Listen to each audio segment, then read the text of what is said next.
تو اپنے دل پہ پتھر رکھو، معاف کرو۔ اللہ کی قسم میرے نبی کا فرمان ہے، معاف کرنے سے عزت گھٹے تو مجھ سے لے لو۔ السلام علیکم دوستوں، آخر کار مولانا طارق جمیل صاحب کا وہ ویڈیو بیان ہی منظر عام پر آ ہی گیا جس کا پوری پاکستانی قوم کو بے صبری سے انتظار تھا۔ مولانا طارق جمیل صاحب کا مفتی طارق مسعود صاحب کے حالیہ بیان کے بعد یہ ان کا بیان ہے۔ مفتی طارق مسعود پر بھی پھٹ پڑے اور ایک جانب مفتی طارق مسعود جنہوں نے روتے ہوئے ریسنٹلی اپنا بیان دیتے ہوئے یہ کہا کہ میں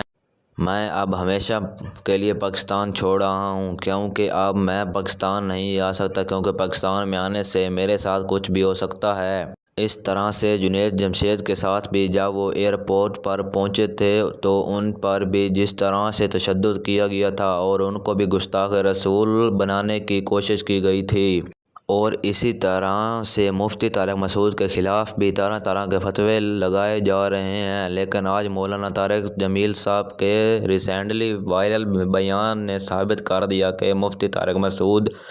ہو چاہے کوئی بھی ہو، اگر اسلام کی روح سے بات کی جائے تو اسے معاف کیا جا سکتا ہے یا نہیں۔ ابھی آگے چل کر آپ کو مولانا طارق جمیل صاحب کا ریسنٹلی وائرل ولاگ مکمل بیان شیئر کریں گے۔ مولانا طارق جمیل صاحب نے ہمیشہ سے اسلام کو جوڑے رکھنے کی بات کی ہے، کیونکہ یہاں پر لوگ مسلک کو درمیان میں لے کر آ جاتے ہیں، لیکن آپ مفتی طارق مسعود کے اپنے مسلک کے لوگ بھی آپ ان کے اگینسٹ ہو چکے ہیں۔ لیکن اس موقع پر مولانا طارق جمیل صاحب نے قرآن و حدیث کے مطابق بتایا ہے کہ رسول پاک صلی اللہ علیہ وآلہ وسلم نے فرمایا کہ معاف کر دینے سے اگر کسی کی عزت کم ہو جائے تو وہ عزت مجھ سے لے لینا۔ لیکن ان احادیثوں کے باوجود بھی بڑے بڑے اسلام کے ٹھیکیدار جو بنے پھرتے ہیں لوگ آج بھی مفتی طارق مسعود کے بار بار معافی مانگنے کے باوجود بھی انہیں معاف نہیں کرتے، جس وجہ سے مولانا طارق مسعود صاحب نے پاکستان ہمیشہ کے لیے چھوڑنے کا فیصلہ کیا ہے۔ اور اس سے پہلے آپ مولانا طارق جمیل صاحب کا یہ چھوٹا سا کلپ دیکھیں جس میں مولانا طارق جمیل صاحب حضرت محمد صلی اللہ علیہ وآلہ وسلم کی حدیث مبارکہ سناتے ہیں۔ پہ پتھر رکھو، معاف کرو، خود جا کے معافی مانگو،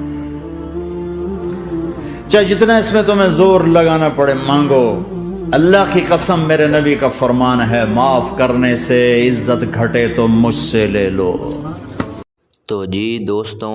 ابھی آپ نے مولانا طارق جمیل صاحب کا یہ کلپ بھی سن لیا اور مولانا طارق جمیل صاحب نے یہ چند الفاظ کہے اور مولانا صاحب کی آنکھوں میں سے آنسو آ گئے، کیونکہ مولانا طارق جمیل صاحب نے مفتی طارق مسعود صاحب کے اس بیان کو بھی سن رکھا تھا جس میں مفتی طارق مسعود بار بار معافی مانگتے ہوئے یہ کہتے ہیں کہ میرے کہنے کا وہ مقصد نہیں تھا جو نکل کر سامنے آیا ہے۔ تاہم آپ نے مفتی طارق مسعود صاحب کو